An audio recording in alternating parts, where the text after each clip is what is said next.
Hello guys, J Fern's wife here. Magpapagawa kami ng fly pen na nakahang para hindi nila naaapakan ng ipot. Una muna ay binuo nila yung pinaka-frame na bakal. Square bar ang ginamit namin na pinaka-skeleton niya, pati mga hapunan, square bar. Ang sahig naman ay steel matting at pinatungan lang ng screen para hindi lumusot ang paa ng manok. Pati sisiw pwede naming ilagay. Multi-purpose kasi ang ginawa naming cage. Pwede siyang fly pen, pwedeng brooder, pwedeng running pen at pwede ring pakaskasan pag may hinahandang manok. 8 pinto ang nagawa namin. Plywood ang gagawin naming pinaka-division ng bawat pinto na natatanggal para pwedeng gawing running pen, brooder, at scratch box. Ang sahig namang screen ay itinali lang namin ng cable tie. Colored plain sheet naman ang ginawa naming dingding para hindi nababasa ng ulan ang mga ikukulong na manok. Mas makapal ito kaysa ordinary plain sheet at mukhang hindi kakalawangin dahil meron na siyang pintura.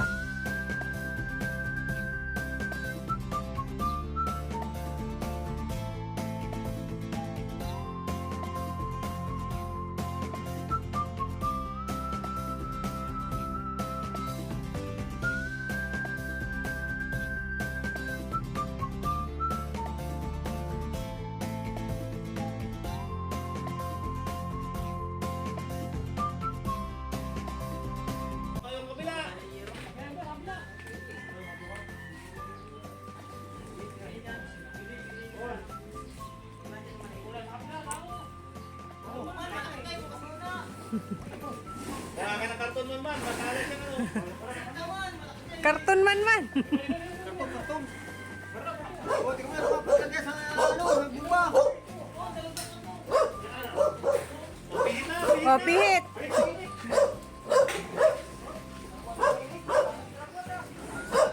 Taas, yung. Papunta doon!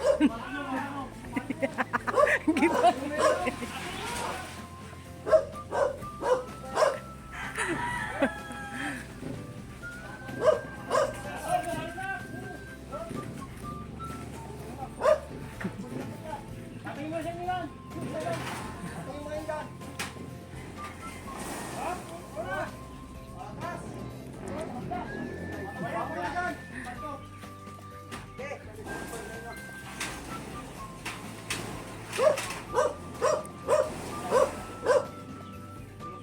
Pantay din eh.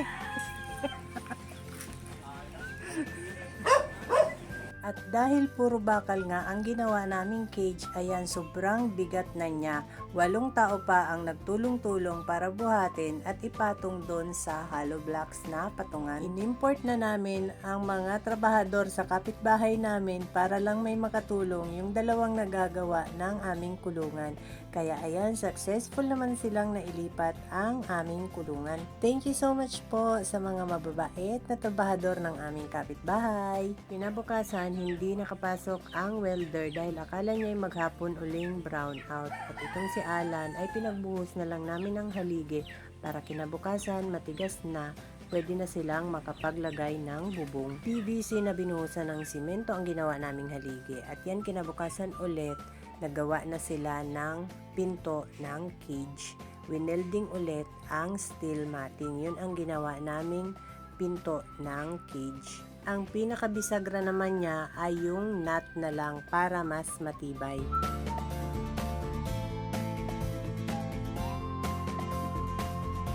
At yan, bago magtanghali ay wini-welding na nila yung steel truss. Hindi ko na na-videohan ang paglalagay nila ng bubong at ang paglalagay ng division at busy na ang person. Tinapos na nila buong maghapon ang paglalagay ng pinto, bubong at mga division at nakaya naman. Kailangan na kasi namin mailagay ang mga sisiw at masyadong pasaway pag alpas, laging nagpapaluan kaya dyan agad namin ilalagay.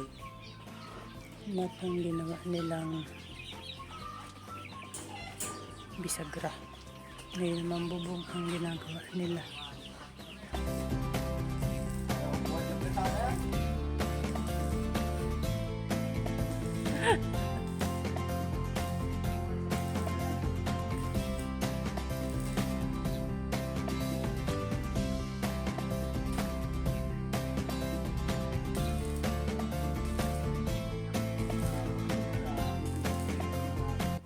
Kaya nalagyan na nila ng bubong.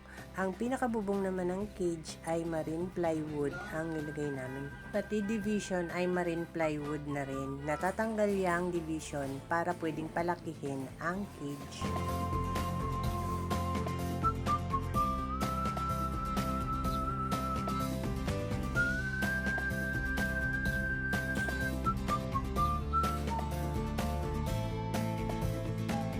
At yan, natapos din. That's all guys. Thank you so much for watching. Please like, share, and follow for more.